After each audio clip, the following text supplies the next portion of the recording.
नमस्कार बंधुगण मु हेउछि गोपाल एआई माउसा।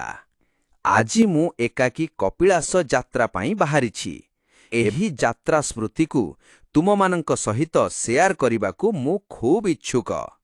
गाँर रास्तारे स्वच्छ वातावरण, पाखरे सबुज जंगल, पथरे पथरे चालुथिबा अनुभव अलगा लागे।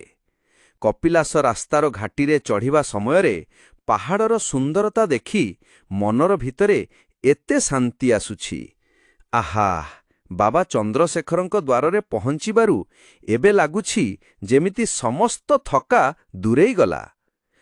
1352 सीढ़ी चढ़िबा किछि सहज कथा नुहे, किंतु मनरे भक्ति थिले प्रत्येकटी कष्टकू सुखरे परिणत करिदिए। पहाड़ सिररू तळेर दृश्यटी देखिबा जेमिति स्वर्गरू पृथ्वी को नजर पकाई देखुथिबा भली लागे। बाबांक दर्शन कला परे एमिति शांति मिलुछि जे मनर समस्त चिंता दुख दूरेई गला।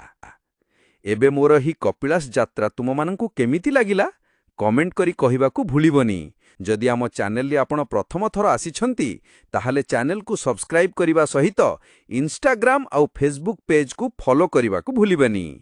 पुणी नुआ ब्लॉग रे देखा हबो। धन्यवाद। जय जगन्नाथ, जय शिव शंभो।